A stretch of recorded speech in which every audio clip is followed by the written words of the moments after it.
Assalamualaikum warahmatullahi wabarakatuh. Perkenalkan, nama saya Cintia Nurjana dengan NIM 2531187 dari PAI 6D. Kali ini saya membuat media pembelajaran untuk memenuhi tugas mata kuliah materi dan pembelajaran Al-Quran Hadis di madrasah dengan materi Al-Quran dan Hadis sebagai pedoman hidupku dengan dosen pengampu Dr. Eka Yanwardi, MPDI. Yang pertama yaitu pengertian Al-Quran dan Hadis. Al-Quran menurut bahasa berasal dari kata yang berarti membaca bacaan. Al-Quran berarti bacaan yang sempurna, sedangkan Al-Quran menurut istilah adalah wahyu Allah Subhanahu wa Ta'ala yang diturunkan kepada Nabi Muhammad SAW secara berangsur-angsur melalui malaikat Jibril, dan membacanya adalah ibadah. Sedangkan hadis berasal dari kata yang berarti baru, peristiwa, mudah, perkataan, ataupun cerita.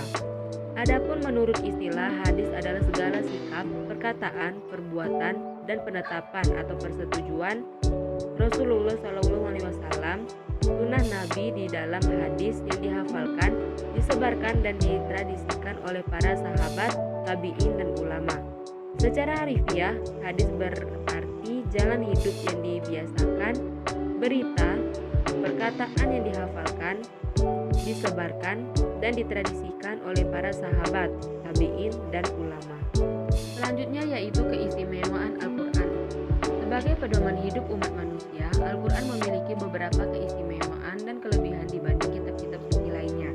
Di antaranya, yang pertama yaitu Al-Quran memuat ringkasan dari ajaran-ajaran ketuhanan yang pernah dimuat kitab-kitab suci sebelumnya, seperti Zabur, Taurat, Injil, dan lain-lainnya. Juga ajaran-ajaran dari Tuhan yang berupa wasiat.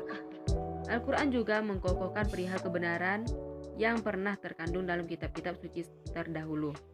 Selanjutnya, yang kedua yaitu Al-Quran memuat kalam-kalam Allah yang dijadikan pedoman hidup manusia sepanjang masa, sehingga Al-Quran memang dikehendaki Allah untuk kekal.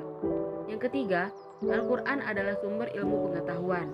Yang keempat, Al-Quran diturunkan oleh Allah Subhanahu wa Ta'ala dengan suatu gaya bahasa yang istimewa, mudah, tidak sukar bagi siapapun untuk memahaminya, dan tidak sukar pula mengamalkannya. Asal disertai dengan keikhlasan hati dan kemauan yang kuat, Allah Subhanahu wa Ta'ala menghendaki agar Al-Quran dapat disiarkan kepada akal pikiran dan seluruh pendengaran, sehingga dapat menjadi kenyataan dan perbuatan. Next, untuk selanjutnya yaitu macam-macam hadis. Hadis dibedakan menjadi 3 macam. Yang pertama, hadis qauli, hadis fi'li, dan yang terakhir yaitu hadis takriri. Hadis qauli yaitu hadis-hadis yang diucapkan Nabi SAW dalam berbagai bidang. Yang kedua, hadis fi'li, yaitu perbuatan-perbuatan Nabi SAW yang disampaikan kepada kita melalui sahabat-sahabatnya. Yang ketiga, hadis takriri, yaitu keadaan Nabi SAW yang mendiamkan atau tidak berkomentar dan tidak menyanggah serta menyetujui apa yang dilakukan oleh para sahabatnya. Fungsi Al-Quran. Al-Quran sebagai kitab Allah Subhanahu wa Ta'ala menempati posisi sebagai sumber pertama dan utama dari seluruh ajaran Islam, baik yang mengatur hubungan manusia dengan dirinya sendiri, hubungan manusia dengan Allah Subhanahu wa Ta'ala, hubungan manusia dengan sesamanya, dan hubungan manusia dengan alam. Fungsi Al-Quran secara garis besar dapat dikelompokkan sebagai berikut. Yang pertama, sebagai sumber ajaran atau hukum Islam yang utama. Yang kedua, sebagai konfirmasi dan informasi terhadap hal-hal yang tidak dapat diketahui oleh akal.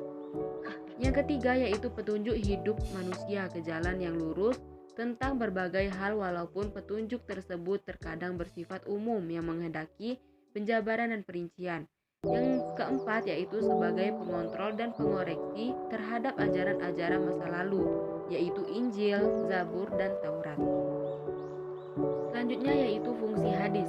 Adapun fungsi hadis secara umum adalah sebagai sumber ajaran atau hukum Islam yang kedua setelah Al-Quran. Dan hadis mempunyai peranan yang sangat penting terhadap keberadaan Al-Quran, karena sebagian ayat Al-Quran memang merupakan ayat-ayat yang membutuhkan penjelasan dan perincian. Oleh karena itu, hadis memiliki peran yaitu sebagai berikut. hadis terhadap Al-Quran. Yang pertama yaitu mengukuhkan hukum yang sudah ada dalam Al-Quran.